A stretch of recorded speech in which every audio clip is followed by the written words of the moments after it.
Hey, what's up? Okay, so a couple stuff. Number one, I have Twitter. Funny story about Twitter. I got the app. I made an account. I think maybe 5 or 6 years ago. And then what happened was that I tweeted, or no, I didn't even tweet. I responded to someone's tweet about something I had an opinion on. I think it was like some dumb thing about like the Flash or like some other dumb thing. And then it was chill. And then someone responded to my tweet and then told them like, say you're dumb or something like that. I got really, really scared 'cause I thought my mom would find out I had a Twitter and then someone called me dumb and somehow I would get in trouble. So I deleted my account. Never trusted again since then. But then I was talking to my brother and been talking to a bunch of other researchers, especially in AI. And I was always wondering like what's the one place where all of these guys talk and converge? And then obviously it was on LinkedIn. That's for sure. Um and Twitter was the answer. I just don't. I can. In my head, it was always like a trade off between like being in the know of like oh, what people are doing. A lot of people give a lot of resources and all that. Being in the know or like avoiding a toxic place and all that. And then eventually, I had one more conversation with my brother. And I was like, okay, you know what? I think it's time to cave in. So I did create an account. And it hasn't been that bad. Um, it hasn't even been that crazy. I think I've seen crazier stuff on Instagram to be honest. But like so far, at least maybe my algorithm or something like that's pretty good. There's obviously some abysmal takes, but I think that's fine, obviously.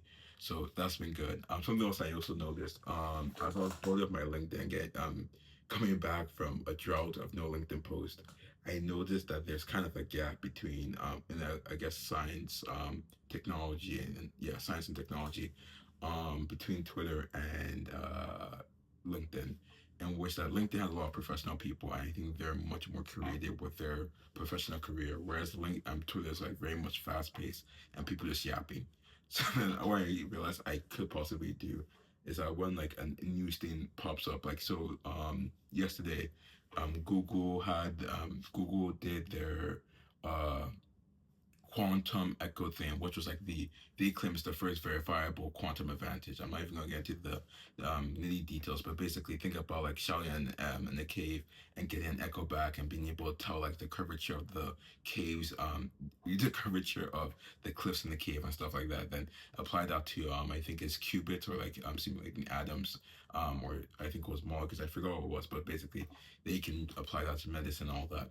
But Google did that, and I was like, oh dang, this is really cool. And then it's like I only saw very few people. This was like the second they posted it, so I was there. I'm like, oh dang, you know what I could do?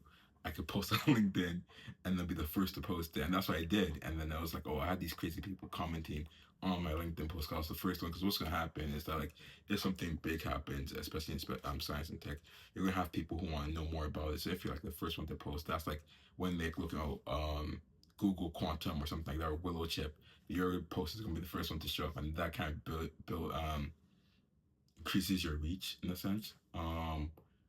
Saying that though, that was actually one of my least successful posts. I think the only thing that was special was like the people who commented and interacted with the post were people who had much more followers, or actually much more um had much more expertise in their field, right?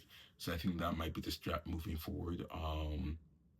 Also, I think a lot of those research posts I was doing on LinkedIn, I think I might just do that on Twitter now and try and build up that following and just see because it's like it's crazy. I remember it was yesterday. So Meta did their 600 people layoff today or yesterday, and a bunch of people say, "Oh, we're hiring. You guys can come here." Blah blah blah.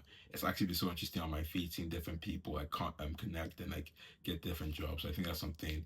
Um, I don't think I'm necessarily going to do, but I think it's a really great way to connect with other people and just people who are really really experienced. So that's gonna be really exciting to try and do. Yeah, I don't know. It's a new thing for me.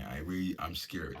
I think that's like, I remember I deleted TikTok 4 or 5, funny enough, in the same, I think it was in the same 2 months or something. But I deleted TikTok. I thought it was too addictive. So like when it comes to social media, I'm very, very picky. Even though I have my own side, like I have my social medias I indulge in, like Instagram and YouTube Shorts, even though YouTube Shorts is like a diet social media, in my opinion. So I'm very picky. I don't like interacting with stuff that are like too toxic in general. So it's gonna be really interesting to see how it unfolds. But I do think it's worth it for now, to keep on using and all that. But yeah, I think it's nice. I think with LinkedIn, I'm also happy my LinkedIn is slowly getting back to what it once was. So just I did my weekly posts. I did all my daily posts. I did the Big Think AI one. I did the Quantum one, and I did the Turp Labs one. I was thinking of doing Color Stack one, but I feel like with Color Stack, I'm just a part of the chapter. I don't have a role. I think it'll just like be overbearing at that point. Both really nice because like goes back to back, goes back to back to back. So since he was like, oh dang, he's in Big Thing AI, then oh he's in Turp Labs and he's in this quantum applied research thing. So it's really cool to kind of have that. So if you do go on the page, if like you're if I get being assessed for a job and then you go on my page like, oh dang, he's actually doing these type of stuff. So that's nice.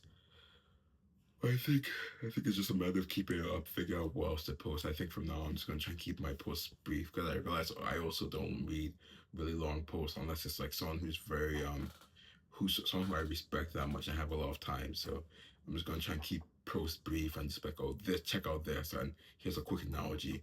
Like if it's a research paper, I'm just gonna give, oh, okay, check out this research paper, quick analogy to sum up why it's interesting, and then put the link and just call it there instead of explaining the full thing because I'm not gonna read the full thing. So I'll try doing that. Besides that, though, I have nothing else to say. So have a great day.